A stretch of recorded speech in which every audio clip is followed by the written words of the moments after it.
ओमज्ञानतिमिरन्दस्य ज्ञानाञ्जनशलाकया चक्षुरुन्मिलितं येन तस्मै श्रीगुरवे नमः। वाञ्छाकल्पतरुभ्यश्च कृपासिन्धुभ्य एव च पतितानां पावनेभ्यो वैष्णवेभ्यो नमो नमः। श्रीकृष्ण चैतन्य प्रभु नित्यानंद श्री अद्वैत गदाधर श्रीवासदि गौर भक्तवृंद हरे कृष्णा कृष्ण कृष्णा हरे हरे हरे राम राम राम हरे हरे।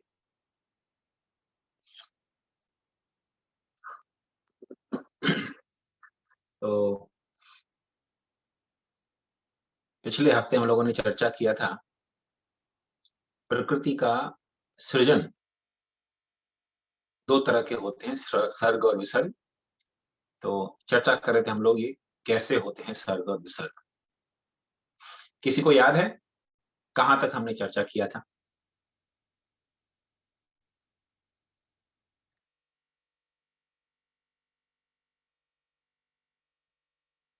कोई कोई बताना चाहेंगे?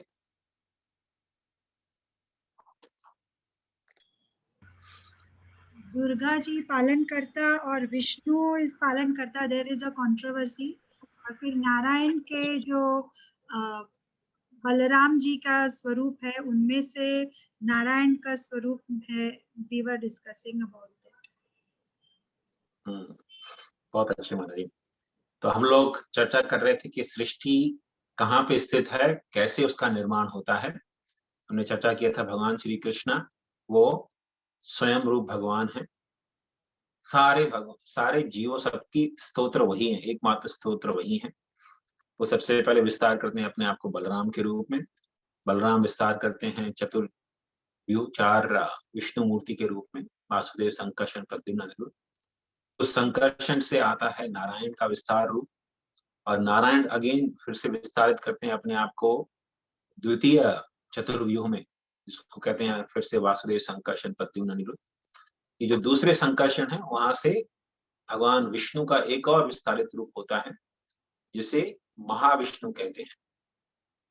और वो महाविष्णु जो है वो आध्यात्मिक जगत में एक बादल में जो समुद्र स्थित है उस समुद्र में छैया पर लेट जाते हैं, और निद्रा अवस्था में अनंत कोटि ब्रह्मांड उनके रोमों से बाहर आते हैं, जैसे वो सांस बाहर छोड़ते हैं।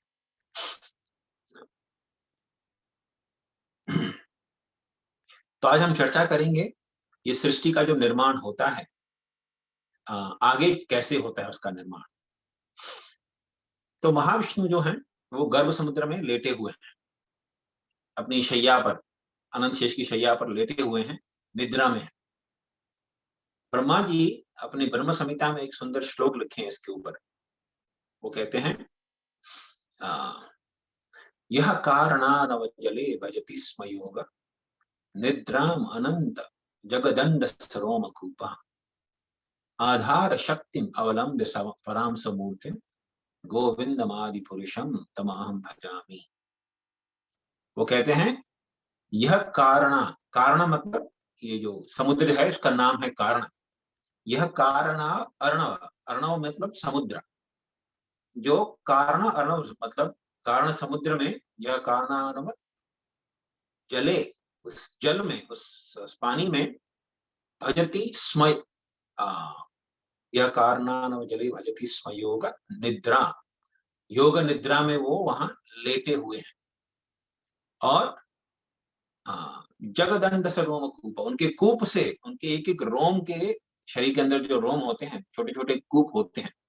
मतलब कूप मतलब छोटे छोटे सुराख होते हैं जहां से पसीना बाहर आता है हमारे लिए, है ना। तो उसी तरह भगवान के शरीर में भी रोम कूप हैं जहां से अनंत कोटि ब्रह्मांड बाहर निकलते हैं। तो आप समझ सकते हैं वो महाविष्णु कितने बड़े होंगे। उनके एक एक रोम से ब्रह्मांड का जन्म हो रहा है। और फिर इसी ब्रह्मांड के एक एक ब्रह्मांड के अंदर वही महाविष्णु, इस महाविष्णु को पुरुष अवतार कहते हैं। तो भगवान के 6 प्रकार के अवतार होते हैं। वैसे तो अनगिनत प्रकार के अवतार होते हैं, लेकिन उन सब अनगिनत अवतारों को 6 कैटेगरी में बांटा गया है। उनमें से एक अवतार का टाइप होता है पुरुष अवतार। तो ये महाविष्णु जो है पहले पुरुष अवतार माने जाते हैं, जो सृष्टि के पूरी भौतिक सृष्टि के निर्माण के स्तोत्र हैं। तो ऐसा भी कहा जाता है कि ये भौतिक सृष्टि जो है वो भगवान गीता में बताते हैं मेरी भिन्न प्रकृति है। भिन्ना में प्रकृति अष्टदा, भगवान गीता में कहते हैं भूमि आपन लो वायु खम मनो बुद्धि अहंकार इतियम में भिन्ना प्रकृति अष्टदा। मेरी एक भिन्न प्रकृति है। भिन्न मतलब जैसे देखिए मैं बात कर रहा हूं, अगर कोई रिकॉर्डिंग करते मेरे साउंड का, ठीक है, उस साउंड को बाद में कोई अगर प्ले करेगा अपने फोन पर या किसी प्लेयर पर, तो मेरी आवाज रिपीट होगी वहां पर। तो कोई पूछे अरे कौन लेक्चर दे रहा है, तो बोलेंगे अरे शंकरानंद जी लेक्चर दे रहे हैं। लेकिन क्या वो शंकरानंद लेक्चर दे रहे हैं? वो तो फोन बोल रहा है ना। क्योंकि मैं तो अभी बैठ के बात कर रहा हूं, अगर किसी ने रिकॉर्डिंग कर लिया उसे और बाद में उसको प्ले किया तो बोलेंगे अरे ये शंकरानंद प्रभु का बात कर रहे हैं। लेकिन ऐसा नहीं है, वो केवल मेरी आवाज है। अगर वीडियो रिकॉर्डिंग किया तो शायद वीडियो भी दिखेगा, लोगों करेंगे अरे ये तो शंकरानंद जी है। लेकिन हकीकत में वो मेरी एनर्जी, मेरी एक प्रकृति हो गई बाहर, जो मुझसे भिन्न है, मुझसे बाहर है। तो मेरा जो साउंड रिकॉर्डिंग हुआ या ऐसे पिक्चर रिकॉर्डिंग हुआ, वो एक तरह से मेरा एक शक्ति है। कोई सुन लेता है उस वाणी को, तो उसके मन में शायद हो सकता है कुछ अच्छे विचार आने या अगर ये वाणी सुनने के द्वारा। लेकिन वो मैं नहीं हूं, वो मेरी शक्ति है जो मुझसे भिन्न, मुझसे अलग हो गई है। किसी ने उसको रिकॉर्ड कर लिया, लेकिन वो मेरी शक्ति अलग हो गई मुझसे। वो अलग शक्ति, उसको भिन्न शक्ति कहते हैं, भिन्न प्रकृति। तो ये एक उदाहरण है भिन्न प्रकृति का। तो भगवान बोलते हैं ये भूमि अर्थात पृथ्वी, ये पूरा संसार जो है इन 8 तत्वों से बना हुआ है।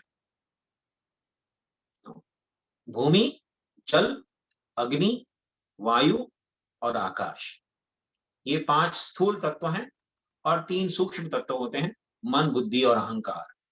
तो सारी सृष्टि इन 8 तत्वों से बनी हुई है। खैर इनका और भी विभाजन है आगे चलकर, लेकिन भगवान गीता में कहते हैं ये 8 प्रकार की मेरी भिन्न प्रकृति है। भिन्न प्रकृति मतलब मेरी शक्ति है जो मुझसे अलग है। मेरा स्वरूप चित्त है, लेकिन ये चित्त शक्ति नहीं है। तो देखिए ये पृथ्वी जो है, जैसे मान लीजिए ये टेबल है मेरे पास, ये टेबल है या ये बॉटल है फॉर एग्जाम्पल, ये कॉपर का बना हुआ है। तो कॉपर के अंदर कोई चेतना नहीं है, ये टेबल के अंदर कोई चेतना नहीं है, ये जड़ शक्ति है। तो ये जड़ शक्ति को भगवान की भिन्न प्रकृति कहते हैं भगवान गीता में। तो ये भगवान की जो भिन्न प्रकृति है, भौतिक प्रकृति, वो भगवान महाविष्णु के सामने इन ब्रह्मांडों के रूप में अवतरित होती या रहती है। तो भगवान उनके ऊपर दृष्टिपात करते हैं अपना। महाविष्णु जो है उसके ऊपर अपना दृष्टिपात मतलब उसको देखते हैं अपने आंखों से। केवल देखते मात्र, छूते नहीं है, केवल देखते हैं। तो भगवान के देखने में और हमारे देखने में बहुत अंतर है। ब्रह्मा जी एक श्लोक में ब्रह्म संहिता में बताते हैं, अंगानि यस्य सकलेन्द्रिय वृत्तिमंती। भगवान की इंद्रिय जो हैं वो, उन्हें इंद्रिय मतलब ये जो हमारी आंखें हैं, हमारे कान हैं, नाक, नासिका है, नासिका से हम सूंघ सकते हैं अलग अलग फ्रेग्रेंसेस, कान से हम सुन सकते हैं, आंखों से हम देख सकते हैं, मुंह से हम खा सकते हैं। लेकिन भगवान की जो ये इंद्रिय हैं, आंखें, कान, नाक, ये सब जो हैं, इनको सकल इंद्रिय कहा गया। सकल इंद्रिय का अर्थ क्या है? अर्थात एक इंद्रिय सारे अन्य इंद्रियों का काम कर सकता है। अर्थात भगवान अपनी आंखों से खा सकते हैं। हम आंखों से खाना नहीं, आंखों में भोजन नहीं डाल सकते, मुश्किल हो जाएगी बहुत। और हम कान से खाना नहीं खा सकते, या कान से देख नहीं सकते, कान से केवल सुन सकते हैं। हम्म। खाना खाना हो तो नाक में भी नहीं डाल सकते, केवल मुंह में ही डाल सकते हैं, है ना। लेकिन भगवान ऐसे नहीं है। भगवान चाहे तो अपने कानों से खा सकते हैं, अपने मुंह से खा सकते हैं, अपने नासिका से खा सकते हैं, अपनी आंखों से भी खा सकते हैं। इसलिए उनकी इंद्रियों को सकल इंद्रिय कहा गया है। तो ये महाविष्णु जो है वो भौतिक प्रकृति पर दृष्टि डालते हैं, और दृष्टि डालने के द्वारा उसके अंदर सृजन करते हैं। जैसे देखिए, इस जगत में अगर आ, किसी को कोई बच्चा पैदा करना हो, स्त्री पुरुष को, तो उनको संभोग करना पड़ता है, उनको संभोग करना पड़ता है जेनिटल्स के द्वारा। लेकिन भगवान को जेनिटल्स यूज करने की जरूरत नहीं है, भगवान केवल अपनी दृष्टि के द्वारा सृष्टि का निर्माण कर सकते हैं, प्रेग्नेंट बना सकते हैं प्रकृति को। तो ये प्रकृति जो जड़ है उसे भगवान प्रेग्नेंट कर देते हैं अपनी दृष्टि के द्वारा। तो ये प्रकृति जो है वो जड़ थी, उसमें जब भगवान ने दृष्टिपात किया तो उस दृष्टि में दो चीजें होती हैं भगवान की। भगवान जब दृष्टि डालते हैं तो दृष्टि में दो चीजें होती हैं। अब ये एक्चुअली में बहुत अच्छा विज्ञान है, क्योंकि आजकल के लोग नास्तिक हैं, और ये जो सामान्य विज्ञान जो सिखाते हैं उसमें कुछ सही मायने में विज्ञान है नहीं। जैसे मान लीजिए आजकल बोलते हैं कि भाई बच्चा अगर गर्भ में है तो उसे मार सकते हैं क्योंकि उसके अंदर चेतना नहीं है। ऐसा नहीं है। शास्त्र बताते हैं जैसे ही स्त्री पुरुष संभोग करते हैं और अगर कंसेप्शन हो गया, उसी क्षण बच्चे का जन्म हो जाता है, क्योंकि माँ के गर्भ में वो प्रकृति जैसा हो गया। माँ का गर्भ जो है वो प्रकृति जैसा है, लेकिन जो पुरुष अपना सीमन देते हैं, वीर्य देते हैं, उस वीर्य के अंदर जीवात्मा होता है। उस वीर्य के अंदर, उस सीमन के अंदर आत्मा होता है। वो आत्मा एक बीज के समान उस वीर्य में, वीर्य जो है वो बीज के समान हो गया, उसके अंदर आत्मा है। वो आत्मा जैसे ही गर्भ में जाता है उस वीर्य के साथ, तो मान लीजिए माँ का जो गर्भ है वो एक भूमि जैसा हो गया, और भूमि में अगर सीड डाला आपने, उसे पानी दे रहे हैं, तो वो सीड अपने आप स्प्राउट होकर पेड़ बन जाता है। तो माँ का गर्भ जो है वो एक भूमि के समान है, और पुरुष जब वीर्य अपना छोड़ते हैं उसमें, तो वो एक बीज के समान होता है। तो भगवान महाविष्णु जब अपनी दृष्टिपात करते हैं, उस दृष्टिपात में वो दो चीजें होती हैं। एक तो जीवात्माएं होती हैं, अनगिनत जीव होते हैं उसके अंदर, आत्माएं होती हैं। और दूसरा चीज जो होता है इस दृष्टि में, वो होता है समय। क्योंकि इस दृष्टि में देखिए, समय जो है सब कुछ समय के अनुसार ही होता है। हर एक चीज इस संसार में समय के द्वारा पूर्ण रूप से नियंत्रित है। जैसे हम हिंदी में कहावत है ना, कि समय और इंग्लिश में कहावत है, time and tide wait for none. समय और जो क्या कहते हैं समुद्र में, क्या कहते हैं उसको, टाइड को क्या कहते हैं हिंदी में, मैं भूल गया। जब उतार चढ़ाव आता है पानी का, तो ये किसी का इंतजार नहीं करते। चाणक्य पंडित कहते हैं, आयुषम क्षण एकोपि न लभ्ये स्वर्ण कोटिश।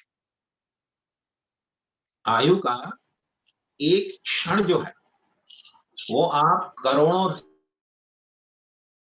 रुपए, करोड़ों सोने के सिक्के खर्च करके भी वापस नहीं ला सकते। मान लीजिए डॉक्टर बोले, ये डॉक्टर बोले कि भाई अभी आपको बीमारी हो गई, कैंसर हो गया है, आपके पास केवल 1 महीना है रहने का।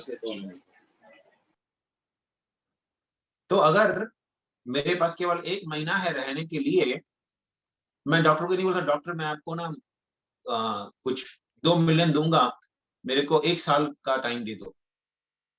डॉक्टर बोले भाई मैं कुछ नहीं कर सकता। जब जाना का समान, एक क्षण भी कोई आयु नहीं बढ़ा सकता। जब जाने का समय आएगा तो डॉक्टर ऐसा नहीं कि ठीक है तो मुझे $1 मिलियन दे दो, मैं तुम्हारा 1 घंटे के लिए जीवन बढ़ा देता हूं। नहीं, नहीं होगा ये। जब जाने का समय आता है तो जाना ही पड़ता है। तो समय जो है बहुत बलवान है। तो भगवान महाविष्णु की दृष्टि में सारे जीवात्मा और समय, ये दो चीजें इस प्रकृति के अंदर प्रविष्ट करती हैं। तो पहले प्रकृति जो थी उसमें केवल एक ही तत्व होता है उस समय। उस प्रकृति के उस तत्व को कहते हैं महत तत्व। महत मतलब बहुत बड़ा, और तत्व मतलब एक, मान लीजिए एक इंग्रेडिएंट जैसे हो गया। तो महत तत्व जो है वो बहुत ही असीम संख्या में एक इंग्रेडिएंट होता है। उसके अंदर भगवान की दृष्टि पड़ती है, और दृष्टि के द्वारा समय के साथ उसमें एजिटेशन होने लगता है, क्योंकि समय, भगवान ने अपने समय शक्ति को भेजा उस दृष्टि में। तो जैसे ही भगवान की दृष्टि उस भौतिक प्रकृति पर पड़ती है, अभी इस यहाँ पे आता है शिव जी और दुर्गा जी का रोल। तो ये जो भौतिक प्रकृति है वो दुर्गा देवी है। माता दुर्गा जो है वो भौतिक प्रकृति है, उसका साक्षात रूप है। पूरी भौतिक प्रकृति को माता दुर्गा ही नियंत्रित करती है। तो वो मान लीजिए ये भौतिक प्रकृति जो है साक्षात दुर्गा देवी के रूप में। तो वो तो भगवान विष्णु की बहन मानी जाती है, लेकिन भगवान विष्णु उसे गर्भ नहीं देते हैं। भगवान विष्णु दृष्टि डालते हैं, तो वो दृष्टि पहले रमा देवी, लक्ष्मी देवी उसको ग्रहण करती है। उस दृष्टि को भी भगवान लक्ष्मी, जो माता लक्ष्मी, वो ग्रहण करती है। और वो माता लक्ष्मी जो है उस दृष्टि को भगवान शिव जी को देती है। शिव जी जो कि भगवान के ही विस्तारित रूप है ना, उनको देती हैं कि आप इसे प्रकृति के गर्भ में स्थापित कीजिए। तो भगवान शिव जी जो कि माता दुर्गा के पति हैं, वो उस अपने वीर्य के द्वारा सारे जीव और समय को प्रकृति में स्थापित करते हैं। तो भगवान विष्णु जो हैं उनको कभी भी यू नो बच्चे अगर पैदा करने हो तो अपनी योनि का इस्तेमाल नहीं करना पड़ता, अपने लिंग का इस्तेमाल नहीं करना पड़ता। लेकिन भौतिक प्रकृति में भगवान शिव जी अपने लिंग का इस्तेमाल करते हैं। तो इसीलिए देखिए जो शिव भक्त हैं या शक्ति के पूजक हैं, वो लिंग की पूजा करते हैं, क्योंकि सृष्टि का निर्माण लिंग के द्वारा होता है। भगवान शिव जी जो हैं अपने लिंग के द्वारा, वीर्य के द्वारा सारे जीवों और समय को प्रकृति में स्थापित करते हैं। तो ये महत्व है भगवान शिव जी के शिवलिंग का पूजन करने का। उसका अर्थ ये है कि इस सृष्टि में हम सभी का निर्माण भगवान शिव जी के इस लिंग के संपर्क के द्वारा हुआ है। तो हम शिवलिंग के ऊपर पानी चढ़ाने या उनका पूजा करने के द्वारा ये याद करते हैं कि हम सबका स्तोत्र ये भगवान शिव जी के लिंग ही हैं, जिसके द्वारा हम लोग जन्म लिए हैं। सारे जीव, इस जगत में जितने भी जीव हैं इंक्लूडिंग ब्रह्मा, उन सभी का जन्म ऐसे ही हुआ, प्रकृति में स्थापित हो गए। तो इस प्रकार शिव जी सारे जीवों का सृजन का स्तोत्र बनते हैं। तो ये अनंत कोटि ब्रह्मांड जो भगवान विष्णु के शरीर से निकले, उनका सृजन करने वाले शिव जी और माता पार्वती हुए।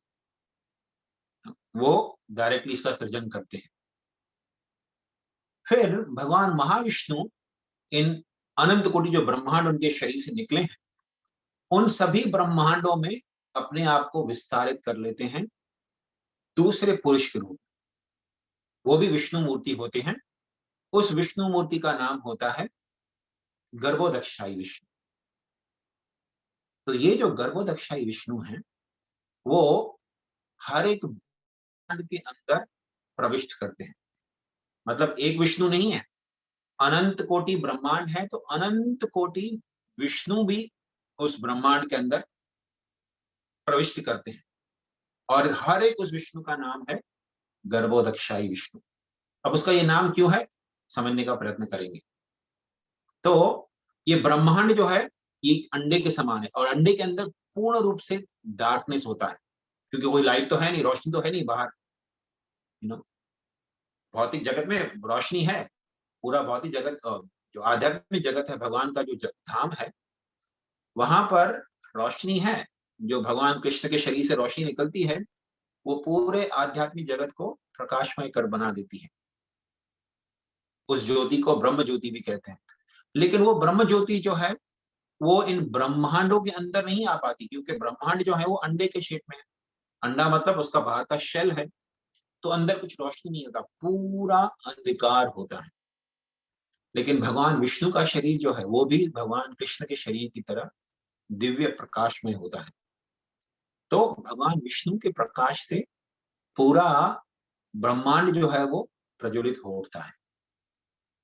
फिर भगवान विष्णु अनंत शेष के शैया पर लेटकर अपने शरीर से बहुत पसीना छोड़ते हैं। और इतना पसीना छोड़ते हैं, इतना पसीना छोड़ते हैं कि आधा अंडा जो है वो, आधा ब्रह्मांड जो है, अंड बोलते हैं उसे, क्योंकि ब्रह्म ब्रह्म मतलब दिव्य, ये दिव्य अंडा है, इसीलिए उसे ब्रह्मांड कहते हैं। ब्रह्म अंड, अंड मतलब अंडा, तो ये दिव्य अंडा है। उस ब्रह्मांड को भगवान विष्णु आधे ब्रह्मांड को पानी से अपने परस्पिरेशन से भर देते हैं, समुद्र बन जाता है वो भी, कि ब्रह्मांड तो बहुत बड़ा है, छोटा अंडा नहीं है, बहुत बड़ा है ये। तो आधा जो ब्रह्मांड है वो पानी से भर गया, समुद्र बन गया उसका। उस समुद्र का नाम होता है गर्भ समुद्र, क्योंकि वो अंडे के गर्भ के अंदर है ना, तो इसीलिए उसका नाम होता है गर्भ समुद्र। उस गर्भ समुद्र के ऊपर भगवान विष्णु, गर्भोदक्षाई विष्णु लेट जाते हैं, इसीलिए उनका नाम पड़ गया गर्भ उदक। गर्भ उदक मतलब गर्भ समुद्र, उदक मतलब पानी होता है, तो गर्भ उदक मतलब गर्भ समुद्र। गर्भ उदक शयी, शयी मतलब जो उस पे शयन करते हैं, सोते हैं। तो गर्भोदक्षाई विष्णु जो है उनका नाम ही बताता है कि ये गर्भ समुद्र पर शयन करने वाले, सोने वाले विष्णु हैं, इसलिए उनका नाम है गर्भोदक्षाई विष्णु। इन गर्भोदक्षाई विष्णु के गर्भ के नाभि से एक दिव्य क्या कहते हैं, लोटस, एक पुष्प, लोटस अर्थात कमल का पुष्प, वो जन्म लेता है। और ये पुष्प जो है बहुत बड़ा होता है, उठ के ब्रह्मांड के ऊपर तक चला जाता है। तो वहां पर ब्रह्मा जी का जन्म होता है पुष्प पर। तो इसीलिए हमने जब सुना है कि ब्रह्मा जी कमल से उत्पन्न होते हैं, भगवान विष्णु की नाभि से कमल उत्पन्न होता है, वहां से ब्रह्मा जी का सृजन होता है। तो ब्रह्मा जी इस प्रकार गर्भोदक्षाई विष्णु के नेवल से, उनके नाभि से निकले हुए कमल पर जन्म लेते हैं। अब कमल तो बहुत उग गया था ऊपर तक, ब्रह्मांड जो था आधा पानी से भरा हुआ है और आधा पूरा खाली है ऊपर, उस खाली ब्रह्मांड में ये कमल उगा है और ब्रह्मा जी उस कमल के ऊपर जन्म लेते हैं। तो भागवतम के दूसरे स्कंद में इसका व्याख्या आता है कि जब ब्रह्मा जी का जन्म हुआ ऐसे, तो उनको कुछ दिखाई नहीं दे रहा था, पूरा अंधकार दिख रहा था, और अंधकार के अंदर इतनी तेज हवा चल रही थी, पूरे ब्रह्मांड में इतनी तेज हवा चल रही थी, और कोई जीव नहीं था पूरे ब्रह्मांड, केवल ब्रह्मा जी अकेले थे। गर्भोदक्षाई विष्णु थे नीचे, लेकिन वो दिख नहीं रहे थे ब्रह्मा जी को, क्योंकि ब्रह्मांड तो बहुत बड़ा है ना, इतनी दूरी तक उनको गर्भोदक्षाई विष्णु दिख नहीं रहे थे। तो ब्रह्मा जी पूरे अंधकार में डूबे हुए इस ब्रह्मांड में, इतनी तेज हवा चल रही थी, उनका जो पुष्प था वो हिल रहा था, उनकी सीट हिल रही थी, तो उनको डर लग रहा था कि भाई मैं हूं कौन। मान लीजिए अगर कोई व्यक्ति जन्म लिया है, अकेला ही है, कुछ बोलना नहीं सीखा है, कुछ भाषा नहीं आती है, तो ब्रह्मा जी पूर्ण रूप से कंफ्यूज स्टेट में थे, मैं हूं कौन, कहां पर हूं, क्या पर्पस है मेरे जीवन, जीवन में क्यों जन्म क्यों लिया हूं, कंप्लीटली इग्नोरेंस में थे, पूर्ण अज्ञान में। तो जब वो चिंतन कर रहे थे कि भाई मैं क्यों जन्मा हूँ, कौन हूं मैं, कहां से आया हूँ, ढूंढने के लिए नीचे ट्रैवल करने लगे। वो पुष्प तो ऊपर था ब्रह्मांड में, वहां से वो नीचे ट्रैवल करने लगे। बहुत ट्रैवल किए, हजारों सालों तक ट्रैवल भी किए, लेकिन कुछ अंत नहीं दिखा उस नाभि से, जो भगवान की नाभि से जो ये कमल का डंडी वो निकला था, उस डंडी के अंदर गए पूर्ण रूप से, लेकिन कुछ भी दिखा नहीं अंदर, कोई उसका अंत ही नहीं दिखा।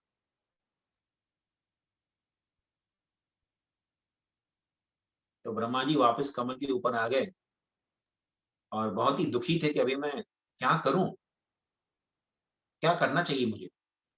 तब उनको उस अंधकारमय ब्रह्मांड से दो शब्द सुनाई दिए। एक ही शब्द, मतलब उसमें दो सिलेबल्स थे। जैसे हम क ख ग बोलते हैं ना, क ख घ घ च छ झ झ न, तो ये टोटल 25 मात्राएं होती हैं। 25 नहीं,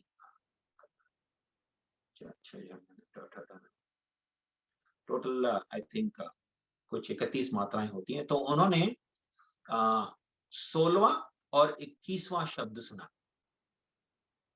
अब क ख ग आप लाइन से बोलेंगे तो 16वां शब्द होता है त, और 21वां शब्द होता है प। तो ये दो शब्द सुने उन्होंने, त प। अब ब्रह्मा जी पढ़े लिखे तो थे नहीं, उनको पता नहीं था ये तप का मतलब क्या होता है, लेकिन ब्रह्मा भगवान सबके हृदय में विराजमान है। हम बोलते हैं ना, भगवान सबके हृदय में बैठे हुए हैं परमात्मा के रूप। तो ब्रह्मा जी के हृदय में भगवान परमात्मा के रूप में थे। तो उन्होंने अंदर से उनको ज्ञान दिया, ये तप का मतलब है तपस्या, तुम तप करो। तो ब्रह्मा जी बैठ गए कमल के ऊपर और तप करने लगे। ओम, ओम का उच्चारण करते हुए वो तपस्या करने लगे, क्योंकि अभी तक तो कुछ ज्ञान था नहीं। भगवान ने अंदर से इंस्पिरेशन दिया, वो ओम करके तपस्या करने लगे। और ऐसा कहना कहना है भागवतम में कि उन्होंने 10,000 साल तक तपस्या किया। 10,000 साल ब्रह्मा जी के लिए कोई बड़ी बात नहीं है। हमारे 10,000 साल बहुत ही छोटी यू नो संख्या है, लेकिन उन्होंने देवताओं की मान से 10,000 साल तक तपस्या किया। और उन 10,000 साल तपस्या के पश्चात भगवान श्री कृष्ण ने उनको दर्शन दिया। भगवान जी ने दर्शन दिया ब्रह्मा जी को, और ब्रह्मा जी से बोले कि हे ब्रह्मदेव, मैं आपकी तपस्या से बहुत प्रसन्न हूं। अभी आप इस सृष्टि का सृजन कीजिए, मैं आपको पूर्ण ज्ञान दूंगा अंदर से ही कि आपको कैसे ये सृजन करना है। और उस सृजन से पहले भगवान ने भागवतम का उपदेश दिया ब्रह्मा जी को। अब आप बोलेंगे कि भागवतम तो बहुत बड़ा है, लेकिन भगवान ने पूर्ण भागवतम जो है ब्रह्मा जी को केवल 4 श्लोकों में सुना दिया। पूर्ण भागवतम केवल 4 श्लोकों में भगवान ने बता दिया ब्रह्मा जी को। और वो 4 श्लोकों को भागवतम में चतुश्लोकी भागवतम कहा गया। तो ओरिजिनली भगवान ने जब भागवतम सुनाया ब्रह्मा जी को, केवल 4 श्लोकों में सुनाया, और वो 4 श्लोकों में पूरा भागवतम का सत्य जो है वो मिश्रित है, पूर्ण रूप से कंडेंस रूप में है। जैसे ये ना, आप अगर 1 गैलन दूध ले लीजिए, उसे गाढ़ा करते रहिए, गाढ़ा करते रहिए, वो मुश्किल से क्वार्टर गैलन हो जाता है, लेकिन वो बहुत ही थिक कंडेंस होता है। तो उसी गाढ़े रूप में भगवान ने भागवतम 4 श्लोकों में ब्रह्मा जी को बताया, और फिर उन्हें आज्ञा दिया कि अभी आप सृष्टि का सृजन कीजिए। तब ब्रह्मा जी सृजन चालू करते हैं। तो ये ब्रह्मा जी जो सृजन कर रहे हैं, उनके पास सारे इंग्रेडिएंट हैं अंदर, ब्रह्मांड के अंदर सब चीजें अवेलेबल हैं। और सारे जीव जो भगवान शिव जी ने प्रकृति में स्थापित किए थे, वो सारे के सारे जीव बंट जाते हैं अलग अलग ब्रह्मांडों में।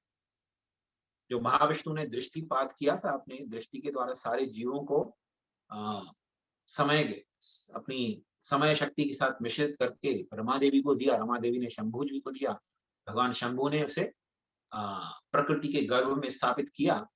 वो सारे के सारे जीव अनंत कोटि ब्रह्मांडों में बढ़ जाते हैं। और जब पहला जीव ब्रह्मा जन्म लेते हैं तो ब्रह्मा जी के पास वो सारे जीव उनके शरीर में स्थापित होते हैं।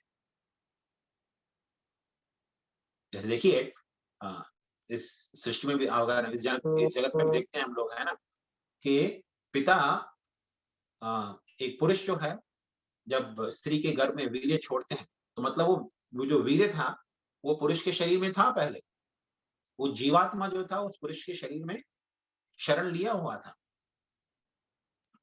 उसी प्रकार ब्रह्मा जी के शरीर में ये अनंत जीव जो हैं उस समय स्थापित होते हैं। तब ब्रह्मा जी सृष्टि का सृजन शुरुआत करते हैं। तो शुरू में ब्रह्मा जी बहुत सारे ऋषियों को जन्म देते हैं, चतुष कुमार होते हैं। पहले तो 4 कुमारों को जन्म दिया। 4 कुमार मतलब कुमार कहते हैं उन्हें क्योंकि वो छोटे बच्चे के रूप में रहते हैं हमेशा।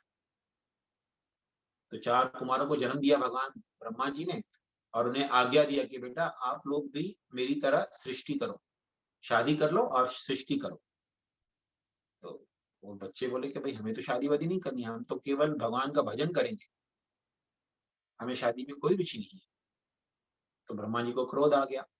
क्रोध आ गया तो उनकी आंखों के बीच में से, यहां से क्रोध प्रकट, क्रोध की मूर्तिमान मूर्ति व्यक्ति के रूप में प्रकट हुआ। और वो भगवान शिव जी इस जगत में क्या कहते हैं जन्म लेते हैं ब्रह्मा जी के द्वारा। उनकी त्रिकोटि से ऐसे जब क्रोधित हो गए ब्रह्मा जी तो वहां से शिव जी प्रकट हो गए। तो शिव जी भी भगवान ब्रह्मा जी के पुत्र के रूप में प्रकट हुए।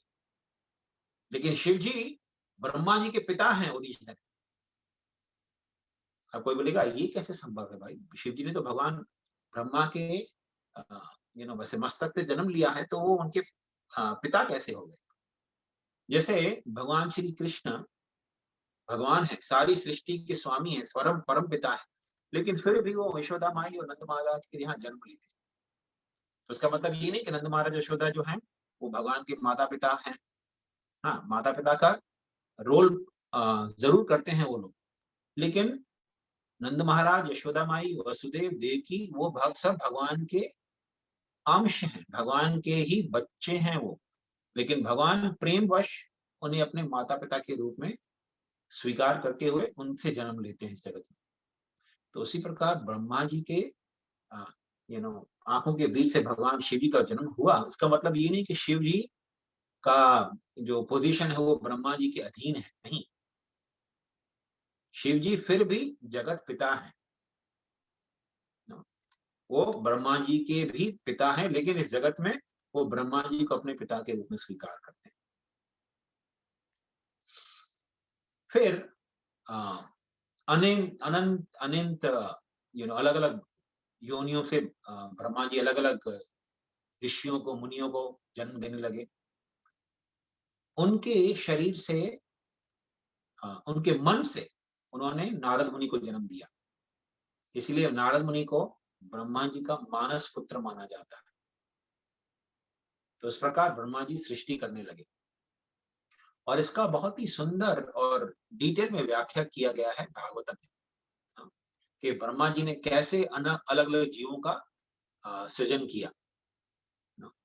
तो ब्रह्मा जी सबसे पहले तो चतुष कुमारों को जन्म दिया, नारद मुनि को जन्म दिया, मरीचि आदि जैसे ऋषि हैं उन सबको जन्म दिया। फिर ब्रह्मा जी के मन में कुछ अलग अलग प्रकार के बुरे विचार भी आने लगे। तो तब जब सृष्टि करने लगे तो उनके मन में जो विचार थे जिस प्रकार के, उनसे नाना प्रकार के असुर, दानव, दैत्य और अलग अलग योनि के लोग जन्म लेने लगे। तो ये सारे के सारे जो जीव हैं ब्रह्मा जी जिनका सृजन कर रहे थे, जब उन्होंने देखा कि कोई बहुत ही बुरी तरह का प्रकृति उन्होंने बुरी तरह के लोगों को उन्होंने जन्म दे दिया है, तब ब्रह्मा जी तपस्या में लग जाते थे कि अरे नहीं, मेरा मन बहुत ही दूषित हो गया था, तो मैंने बहुत ही बुरे बच्चों को जन्म दे दिया है, जो पूरे सृष्टि में हाहाकार मचाते हैं। तो ये बहुत ही महत्वपूर्ण शिक्षा देते हैं ब्रह्मा जी अपनी सृष्टि के द्वारा। अगर इस जगत में आपको अच्छी संतान चाहिए, तो अच्छी संतान तभी हो सकती है जब माता पिता, पुरुष और स्त्री, बच्चे को जन्म देने से पहले कुछ तपस्या करते हैं। शास्त्रों में इसका विवरण है कि कैसी तपस्या करनी चाहिए। तो आजकल तो लोग तपस्या वगैरह नहीं करते। पहले के जमाने में ऋषि गण जो थे अपनी पत्नी के साथ जाते थे, वन में जाके रहते थे, तपस्या करते थे, पत्नी भी उनकी सेवा करती थी, कोई संभोग सुख नहीं करते थे हमेशा। आजकल तो लोगों को लगता है शादी हो गई मतलब लाइसेंस मिल गया सेक्स करने का। अभी आजकल तो उसका भी कोई इंतजार नहीं करता, स्पेशली खास करके पाश्चात्य देशों में, यहाँ पर अमेरिका में, यूरोप में, साउथ अमेरिका वगैरह में लोगों को लगता है कि अरे शादी वगैरह की क्या जरूरत है। लेकिन इसी कारण भगवान गीता में कहते हैं कि जब लोग, स्त्री पुरुष इरिस्पॉन्सिबल हो जाते हैं और संभोग सुख में बहुत अधिक रुचि हो जाती है, तो जब बच्चे जन्म लेते हैं ऐसे संभोग सुख से, वो सब वर्ण संकर होते हैं। वर्ण संकर का अर्थ है अनवांटेड चिल्ड्रन। मतलब माता पिता को कोई रुचि नहीं थी कि बच्चे हों हमारे, वो तो केवल संभोग सुख करना चाहते थे, बच्चे तो अपने आप एक्सीडेंट के द्वारा हुए। तो अनवांटेड चिल्ड्रन अर्थात जिनकी कोई इच्छा नहीं थी पुरुष और स्त्री को बच्चों की, ऐसे बच्चों के अंदर भी वैसी ही चेतना होती है कि अरे मेरे माता पिता को तो मैं चाहिए नहीं था, ये तो मैं उनका एक्सीडेंटली उनके घर में जन्म ले लिया, मैं उन लोगों को तो खाली अपना संभोग सुख करना था। तो बच्चों का भी चेतना वैसे ही डेवलप होता है, माता पिता के प्रति कोई सम्मान नहीं होता। जैसे ही थोड़े बड़े होते हैं उनको भी संभोग सुख में रुचि हो जाती है, माता पिता को छोड़कर चले जाते हैं। तो इसी प्रकार आजकल का युग है, क्योंकि स्त्री पुरुष बिल्कुल भी तपस्या नहीं करते हैं। ब्रह्मा जी ने जब तपस्या के द्वारा बच्चों को जन्म दिया, तो मरीचि, नारद, चतुष कुमार, ऐसे अच्छे अच्छे ऋषि मुनियों को उन्होंने जन्म दिया। लेकिन जब उनका मन दूषित हो गया, तो अलग अलग प्रकार के राक्षसों और असुरों का जन्म होने लगा उनके द्वारा। और ब्रह्मा जी इस प्रकार सृजन करके भी सोचने लगे कि मैं अकेला फिर भी पूरे ब्रह्मांड को नहीं भर पा रहा। मैंने ऋषि मुनियों को, अलग अलग योनि को जन्म तो दिया है, लेकिन मुझे अभी मदद चाहिए कि और लोग मेरी मदद करें ताकि सृष्टि पूरी भर जाए लोगों से। तो उन्होंने प्रजापति का जन्म किया, और उनमें से एक थे मनु महाराज और शत्रुपा। उनके शरीर से जन्म लिए थे मनु और शत्रुपा। मनु जो है, महाराज मनु, जो मनुष्यों के पिता माने जाते हैं। तो मनु ने भगवान ब्रह्मा जी के शरीर से जन्म लिया। उनकी पत्नी जो थी शत्रुपा, उन्होंने भी ब्रह्मा जी के ही शरीर से जन्म लिया। तो फिर ब्रह्मा जी ने उनको आज्ञा दिया कि आप दोनों विवाह कर कर मनुष्यों की उत्पत्ति कीजिए। ये देखिए, मनुष्य शब्द जो है ना, वो मनु से आया है। मनु क्षय, क्षय मतलब जिसकी उत्पत्ति होती है उस व्यक्ति से। तो जिनकी उत्पत्ति मनु से हुई है उन्हें मनुष्य कहा जाता है। तो हम सब मनुष्य हैं। हम सब का जन्म, चाहे वो अमेरिका में हो, यूरोप में हो, अफ्रीका में हो, कहीं भी जन्म लिया हो, हम सब मनु की संतान है। हम सब ने मनु के कुल में जन्म लिया है। तो महाराज मनु जो थे, उन्होंने शत्रुपा से विवाह किया। ब्रह्मा जी ने कहा आप लोग दोनों तपस्या कीजिए पहले, और तपस्या के द्वारा अच्छी संतानों की उत्पत्ति कीजिए। तो दोनों ने ब्रह्मा जी का आदर करते हुए कहा ठीक है भगवान, हम तपस्या करेंगे, लेकिन हम रहेंगे कहाँ पर, हमें कोई स्थान दीजिए रहने के। देखिए, जब स्त्री पुरुष विवाह करते हैं तो उनको कोई रहने के लिए घर चाहिए रहता है ना, तो उन्होंने पिता से कहा, पिताजी हमें कोई अलग से घर बना के दीजिए, हम कहाँ रहें, ऐसा कोई स्थान दीजिए जहाँ पर हम अलग अलग अपने बच्चों के द्वारा संतान को यू नो रहने का स्थान दे दें। तो ब्रह्मा जी ने कहा, हाँ, आप लोगों को स्थान देना है तो आप पृथ्वी पे जाकर रहिए। तो मनु महाराज ने देखा पृथ्वी की तरफ, तो देखा अरे पृथ्वी तो है ही नहीं, कहीं दिख ही नहीं रही है। तो बोले, पिताजी आप पृथ्वी पे रहने को बोल रहे हैं, लेकिन पृथ्वी है कहाँ पर? तो ब्रह्मा जी ने दृष्टि डाली, देखा तो पृथ्वी तो नहीं दिख रही है। गर्भ समुद्र दिख रहा है नीचे, लेकिन पृथ्वी नहीं दिख रही है। तो बोले, अरे पृथ्वी कहाँ गई? पृथ्वी का मैंने सृजन तो किया था, मैंने स्थान तो बनाया था, घर बनाया था, बच्चों को जन्म देने से पहले घर बना दिया था उनका, पृथ्वी कहाँ चली गई? तो भगवान ब्रह्मा जी चिंतन करने लगे, फिर देखा कि अरे पृथ्वी तो समुद्र के अंदर डूब गई है।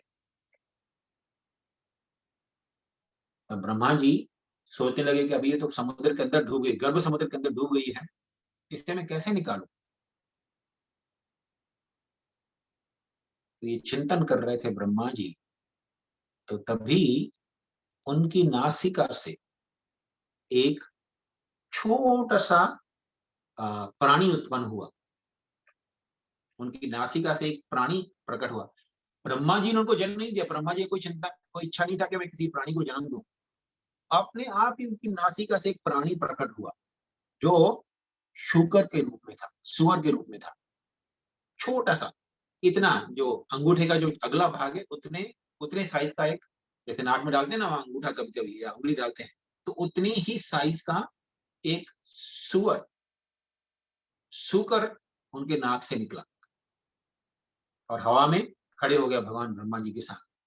और देखते ही देखते, ब्रह्मा जी के देखते ही देखते, वो छोटा सा शुकर जो था वो बहुत ही बड़े विशाल का पर्वत के समान बड़े रूप में परिवर्तित हो गया। तो ब्रह्मा जी चिंतन करने लगे, अरे ये कौन है? क्या कोई दैत्य है या कौन है? मैंने तो इसका सृजन भी नहीं किया, मैंने तो चिंता भी नहीं किया कि मुझे इसको जन्म देना है। मेरे ख्याल से ये भगवान विष्णु ही होंगे जिन्होंने मुझे सृष्टि के आरंभ में अपना दर्शन किया था। और फिर वो शुकर जो है जोर से हुंकार करने लगे, और हुंकार करके तब ब्रह्मा जी चिंतन करते कि हाँ है कौन? तो ब्रह्मा जी के जो पुत्र थे सारे, नारद वगैरह जो ऋषिगण थे, वो पहचान गए उनको। भगवान ने जब हुंकार किया, शुक्र ने हुंकार किया, तो हुंकार से समझ गए, अरे ये तो भगवान विष्णु जी है। तो वो सारे देवतागण, मतलब सारे ऋषिगण स्तुति करने लगे भगवान शुक्र का। तो आगे क्या होता है, हम इसका चर्चा आगे करेंगे अगले हफ्ते। अभी सृष्टि का निर्माण ही चल रहा है, लेकिन आगे चल के क्या होगा और ये सृष्टि का समय का साइकिल कैसे होता है, ये हम अगले हफ्ते समझेंगे। और भगवान शुक्र ने क्या लीला किया, भगवान विष्णु ने, भगवान कृष्ण ने शुक्र के रूप में, बरहा के रूप में क्या लीला किया, उसका हम अगले हफ्ते। ठीक है, तो अगर किसी को कोई प्रश्न हो तो बता सकते हैं।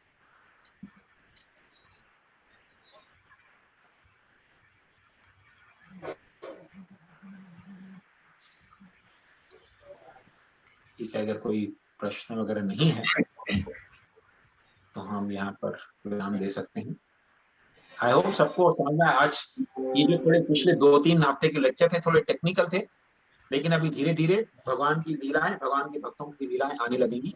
लेकिन ये बहुत आवश्यक है समझना, क्योंकि देखिए जब तक हम समझेंगे नहीं कि ये भगवान कृष्ण है कौन, ये ब्रह्मा जो पूरी सृष्टि का निर्माण किए हैं, वो उनके एक बालक के समान है, छोटे से बालक के समान है। ब्रह्मा जी सारे जीव जो जगत में अलग अलग प्रकार से सृजन करते हैं, वो सब भगवान के एक अंश के रूप में है। तो भगवान कितने महान है अगर ये हम समझेंगे लीलाओं के द्वारा, इन व्याख्या के द्वारा, तभी हम भगवान कृष्ण की लीला का आस्वादन कर पाएंगे अच्छे से। ठीक है, तो अभी जो टेक्निकल पार्ट था वो धीरे धीरे खत्म हो रहा है और भगवान की लीलाओं का भगवान के भक्तों की लीलाओं का आरंभ हो रहा है।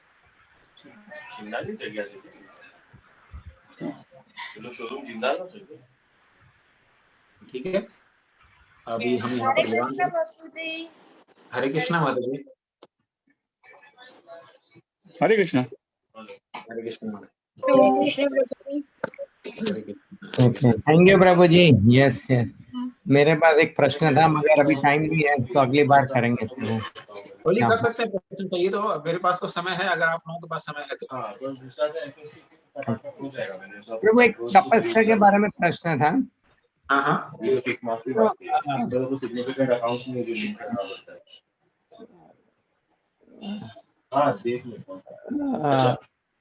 Jully man, can you mute others if they are not? जल्दी या थोड़ा थोड़ा, because I made you the admin. या शंकरानंद प्रभु, यूजुअली ऐसा मुझे ये समझ में आता है कि तपस्या इन फॉर्म ऑफ पश्चाताप, मान लो एक तपस्या इन फॉर्म ऑफ पश्चाताप, वो मुझे समझ में आ सकती है कि भाई चलो वो इम्पोर्टेंट है। तपस्या in form of mind control, so that मैं आध्यात्मिक मार्ग पे ज़्यादा अग्रसर हो सकता हूँ, वो मुझे समझ में आ सकती है। मगर तपस्या, जैसे अगर मेरा बेटा आकर बोलेगा कि पापा आज मैं आपको प्रसन्न करना चाहता हूँ, मैं आज खाऊंगा नहीं पूरे दिन, मैं तो बौखला जाऊंगी कि अरे बेटा क्या हो गया, तुझे ये नहीं चाहिए, ये खाना है, ये खाना है, वो खाना है, मैं और 10 चीज़ों से ऑफर करूंगा। कहने का तात्पर्य ये है कि तपस्या से हम भगवान को आकर्षित क्यों कर सकते हैं? क्योंकि आई मीन, जैसे मैंने बताया, तपस्या प्राश्चित के रूप में मैं समझ सकता हूँ, तपस्या सेंस कंट्रोल के रूप में मैं समझ सकता हूँ, so that I can progress spiritually. मगर तपस्या से भगवान प्रसन्न क्यों होते हैं? हाँ, बहुत अच्छा प्रश्न है प्रभु जी। तपस्या से भगवान प्रसन्न कैसे होते हैं? एक्चुअली आपने जो उदाहरण दिया, वो बहुत ही अप्रोप्रिएट एग्जाम्पल है। अगर बच्चे को अपने पिता को संतुष्ट करना हो तो तपस्या से नहीं कर सकता, प्रेम से कर सकता है संतुष्ट। तो मान लीजिए अगर पार्थ आके आपको बोले कि भाई पापा मैं आपको कुछ, जैसे हमने बोला, संतुष्ट करना चाहता हूं, तो ये आपके लिए एक लॉलीपॉप लाया हूं, या ये आपके लिए मैं एक रिस्ट वॉच लेकर आया हूं, तो उससे संतुष्टि होती है क्योंकि कुछ आदान प्रदान हुआ, उसमें प्रेम बढ़ता है। लेकिन जैसे आपने बोला मैं आज खाना नहीं खाऊंगा आपको खुश करने के, तो उससे कैसे संतुष्टि होगी? नहीं, उससे संतुष्टि नहीं होती है। लेकिन इस जगत में तपस्या एक बहुत ही अहम अंग माना जाता है आध्यात्मिक जीवन का। और तपस्या का अर्थ क्या है, पहले ही जान लेते हैं। तपस्या अर्थात ऐसी कोई चीज करना जो हमें शायद अच्छी न लगे, लेकिन किसी और की संतुष्टि के लिए, किसी और को प्रसन्न करने के लिए हम करते हैं, उसे तपस्या कहते हैं। जैसे मान लीजिए हर एक व्यक्ति जॉब करता है, हर एक व्यक्ति अपने फैमिली को मेंटेन करने के लिए बिजनेस है, जॉब करता है। कभी कभार बीमार होता है कि बुखार लग रहा है, लेकिन फिर भी जाता है काम पे, जॉब पे जाता है। क्यों? जरूरी नहीं है जाना उसके लिए, अगर तबीयत ठीक नहीं है तो मैं रह सकता हूँ घर पे, लेकिन नहीं, चलो जाता हूँ आज भी काम पे, केवल अपने प्रेम वश कि मैं अपने परिवार का पालन पोषण करना चाहता हूँ, थोड़ा काम करूंगा तो अच्छा ही हो जाएगा। ठीक है, थोड़ी तकलीफ हो रही है आज शरीर को, लेकिन जाऊंगा। यही होता है चेतन चिंतन। तो तपस्या अर्थात कोई ऐसी चीज करना जो मुझे अच्छी ना लगे, जो मेरे लिए कंफर्टेबल ना हो, लेकिन फिर भी किसी दूसरे को मैं प्रेम करता हूँ, उस प्रेम के खातिर मैं चीज कर लेता हूँ। तो साधारणतः इस जगत में सबको अच्छा लगता है कि मैं अपने शरीर को कंफर्टेबली रखूं, अच्छा खाऊं, अच्छा सोऊं, सब कुछ अच्छा हो, अच्छा पहनूं। तो ये सब चीजें साधारण है हर एक जीव के लिए। हर एक व्यक्ति चाहता है कि मैं अच्छा खाऊं, सोऊं, पहनूं, ये सब अच्छी अच्छी होनी चाहिए मेरे पास। लेकिन तपस्या का अर्थ है कभी कभी मैं अच्छा खाने को मन कर रहा है लेकिन नहीं खाऊंगा, तो केवल इस कारण से कि मैं वो जो समय खाने में बिताता हूं, उस समय को मैं भगवान से प्रेम करने में लगाऊं। जैसे मान लीजिए जन्माष्टमी का उत्सव आता है या अभी गौर पूर्णिमा का उत्सव आने वाला है ना, तो भगवान का जन्म का दिन है, रामनवमी आता है, रामनवमी भगवान राम जी के जन्मदिन का अवसर है, तो उसमें हम लोग कभी फास्टिंग करते हैं। फास्टिंग करता ऐसा नहीं कि मैं फास्टिंग से भगवान प्रसन्न हो जाएंगे मुझसे, भगवान फास्टिंग से प्रसन्न नहीं होते। भगवान प्रसन्न होते हैं कि भाई मैंने आज फास्ट नहीं, खाना नहीं खाया, खाना खाने के जितना समय लगता है, खाना बनाने में जितना समय लगता है, वो एक मील या मैंने स्किप किया, नहीं खाना नहीं बनाना पड़ा मेरी पत्नी को, मुझे खाने का झंझट नहीं रहा, क्लीनिंग का झंझट नहीं रहा, वो समय जो हमें बचा हमने बैठ के रामायण सुन लिया, राम जी का कथा सुन लिया। तो जैसे मान लीजिए पार्थ आके कहे कि पिताजी आज मैं खाना नहीं खाऊंगा, मुझे ना खाना खाने में बहुत समय जाता है, मैं आज ना आपके साथ बैठकर कुछ पेंटिंग करना चाहता हूँ। या आप बोलेंगे कि बेटा चलो मेरे को आज क्लीनिंग करना है, बहुत सारा गराज में बहुत सारा सामान पड़ा है, कचरा पड़ा है, क्लीनिंग करना है हमको। तो चलिए पापा छोड़ दिए खाने को, हम लोग बैठ के क्लीनिंग करते हैं। नहीं खाना खा ले बेटा, नहीं नहीं पापा खाने को छोड़ना, आज क्लीनिंग कर लेते हैं आपके साथ बैठ के, चलो क्लीनिंग कर। तो इससे खुशी मिलती है, खाना छोड़कर ये बच्चा जो है मेरे साथ सेवा में लग गया, इससे खुशी मिलती है। तो भगवान भी बहुत संतुष्ट होते हैं। अब जन्माष्टमी के दिन हम लोग मिडनाइट तक फास्टिंग करते हैं, तो इसका अर्थ ही नहीं कि मैं खाना नहीं खा रहा हूँ, अरे यार कब समय आएगा, खाने बहुत भूख लगी है, प्यास लगी है, कुछ खाने को नहीं मिल रहा है, क्या मुसीबत है, कब समय आएगा। इससे भगवान प्रसन्न नहीं होने वाले। खाना नहीं खाया, पानी नहीं पिया, केवल भगवान कृष्ण की लीला पढ़ रहे हैं बैठ के, अरे वाह भगवान कृष्ण ने ऐसे धेनुकासुर का वध, बलराम जी के साथ मिलकर ऐसे धेनुकासुर का वध किया, अच्छा भगवान कृष्ण ने ऐसे कालिया का दमन किया, तो इसे लीला पढ़ रहे हैं, उससे भगवान को बहुत संतुष्टि मिलती है, उससे बहुत खुशी मिलती है। करिए ये व्यक्ति खाना पीना सब छोड़कर मेरी लीला श्रवण कर रहा है, कितना अच्छा बच्चा है, तो भगवान को बहुत खुशी मिलती है इससे। तो तपस्या का अर्थ ये नहीं कि भोजन नहीं खाना या नींद कम कर देना, ये सब चीजें छोड़कर भगवान की भक्ति में लगना, उसे सही मायने में तपस्या कहते हैं। तो हाँ, निश्चित रूप से खाना नहीं खाते हैं, अगर हम एक दिन या 2 दिन, एक दिन नहीं खाना खाते हैं जन्माष्टमी के दिन या एकादशी के दिन, और भगवान का गुणगान सुनते हैं, भगवान की कथा में रुचि लेते हैं ज्यादा, उससे भगवान बहुत प्रसन्न होते हैं। I hope that was clear. मैं सॉरी इसके ऊपर व्याख्या नहीं कर पाया ज्यादा तपस्या के ऊपर, लेकिन ये तपस्या है। वेरी नाइस प्रभु, दैट हेल्प्स, थैंक यू प्रभु। तो तपस्या का अर्थ है सब कुछ चीजें छोड़कर भगवान को प्रेम करना, वो तपस्या है सबसे बड़ा। Very nice. या प्रभु जी, there is something I want to know. जैसे भी भागवतम पढ़ रहे हैं, लेकिन पढ़ते पढ़ते ध्यान किधर और चला जाता है। आप पढ़ तो रहे हो और कोई जगह पे दिमाग चला गया, फिर वापस आ जाते हो, फिर चले जाता हो। How to concentrate more on that? उसकी कोई रीत है यार? अरे आप तो एकदम अर्जुन की तरह प्रश्न पूछ रहे हैं, एकदम ऐसा ही डिट्टो प्रश्न अर्जुन पूछते हैं केतन भाई ने पूछा नहीं प्रश्न। हाँ तो केतन भाई, भगवान कृष्ण को यही एग्जैक्टली सेम क्वेश्चन अर्जुन पूछते हैं कि भगवान ये मन तो बड़ा चंचल है, इसको मैं वश में कैसे करूं? मेरे को तो लगता है कि मैं वायु को नियंत्रण कर सकता हूँ, क्योंकि अर्जुन जो थे उनके पास अलग अलग तरह के अस्त्र थे, वो वायु अस्त्र चला सकते थे, मतलब वायु को नियंत्रण में कर सकते थे अपने, लेकिन ये मन को वश में करना बहुत मुश्किल लगता है। तो भगवान कहते हैं अर्जुन को, हाँ असंशयम महाबाह, पहला शब्द भगवान कहते हैं असंशयम। अर्जुन जो चीज बोल रहे हो कि मन को नियंत्रण करना बहुत कठिन है, असंशयम, उसमें कोई संशय नहीं है।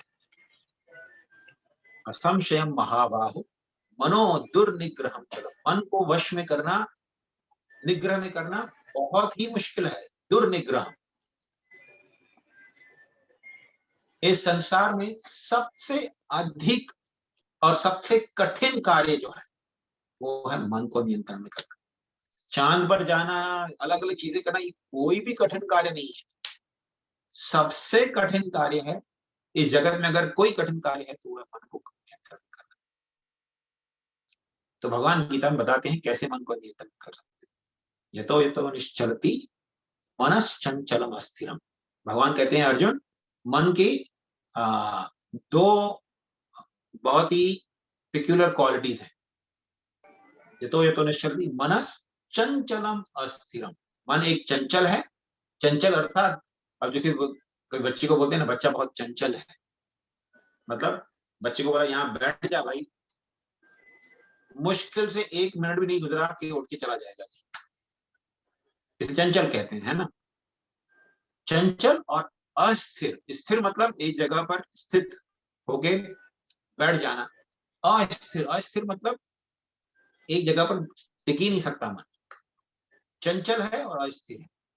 और एक जगह पर बैठा भी दिया, बच्चे को भी बिठा दे जगह पर, तो कभी इस चीज को हाथ लगाएगा, उस चीज को हाथ लगाएगा, सब जगह अपने हाथ पांव लगाएगा, तो इसे चंचल कहते हैं।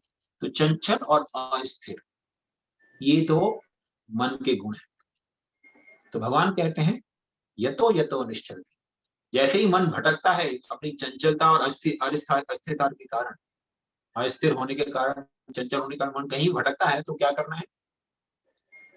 यतो यतो निश्चलति मनश्चंचलम अस्थिरम ततो ततो नियमेत। जब जब आपको याद आए, अरे मेरा मन तो चंचल इस जगह चला गया, इसे तो भागवतम पढ़ना था अभी, ये तो कभी अपना ऑफिस पहुंच गया है, और ऑफिस में किसको झाड़ना है, किसको क्या आज्ञा देना है, ये सब चिंतन कर रहा है। फिर मन को पकड़ के वापस भागवतम में लाना। और भगवान कहते हैं 2 चीज इसमें बहुत ही आवश्यक है मन को नियंत्रण में लाने के लिए। अभ्यासेन तु कौन्तेय वैराग्येन च क्रियते। 2 चीज करने पड़ेंगे अर्जुन आपको, अगर मन को वश में लाना है तो। अभ्यास, अभ्यास अर्थात प्रैक्टिस। बोलते हैं ना, अभ्यास करना चाहिए। अर्जुन भी अभ्यास करते थे तीर चलाने का। तो अभ्यास मतलब practice. Practice makes a man perfect. Practice के द्वारा, अभ्यास के द्वारा व्यक्ति किसी भी चीज में माहिर हो सकता है। मन को नियंत्रण करने में भी माहिर हो सकता है। तो अभ्यास की आवश्यकता है। अभी मेरा मन, अगर भागवतम पढ़ता हूं तो 10 मिनट भागवतम पढ़ा तो 9 मिनट तो इधर उधर भटक रहा था, 1 मिनट मुश्किल से भागवतम पढ़ पाया।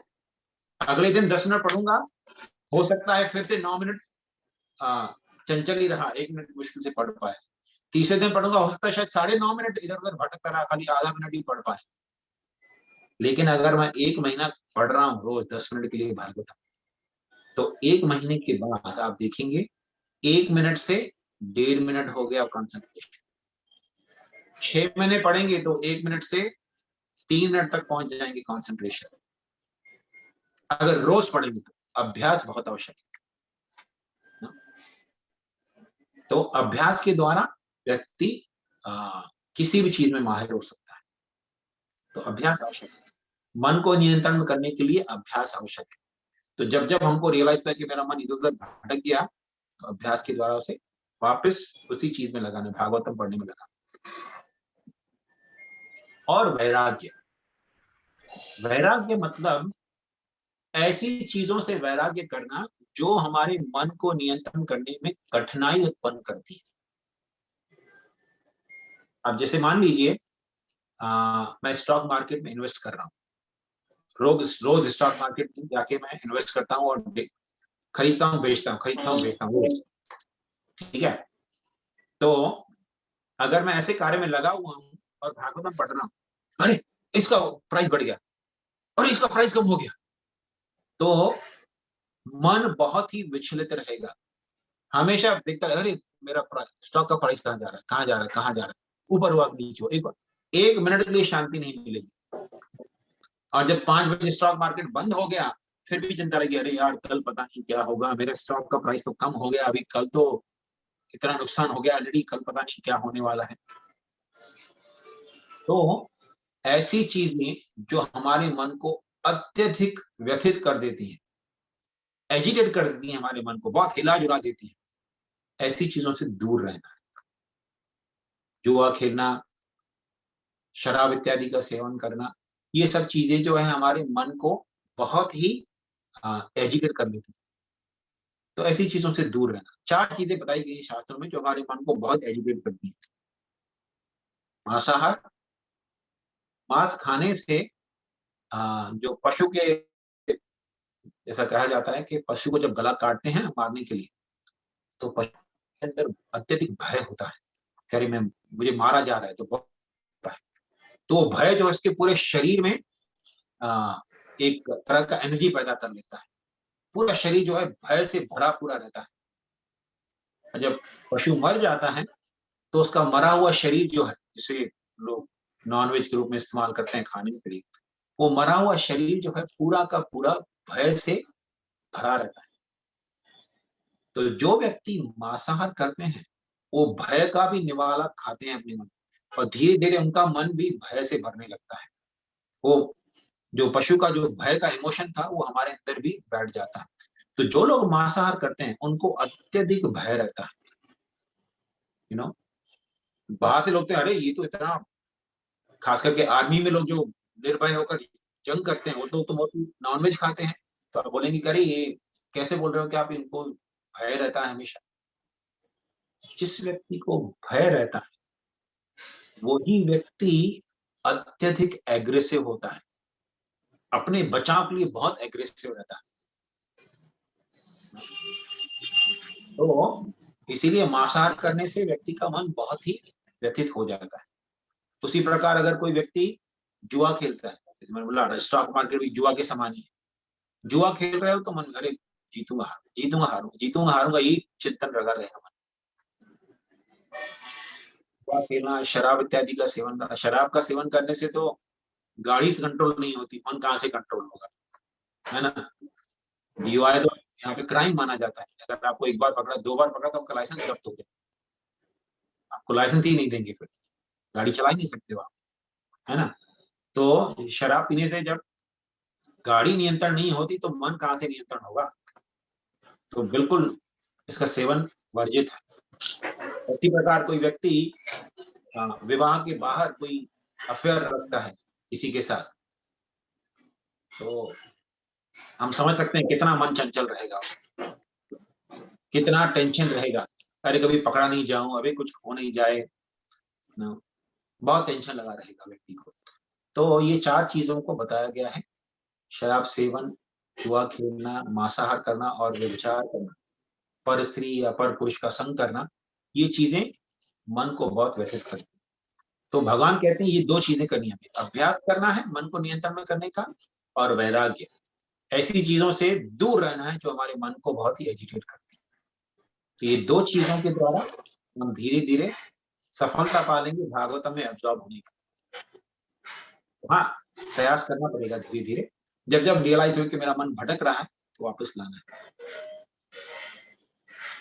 और एक चीज जो बहुत ही मदद करती है हमें मन को नियंत्रण में करने के लिए, वो है भगवान के नाम का जप।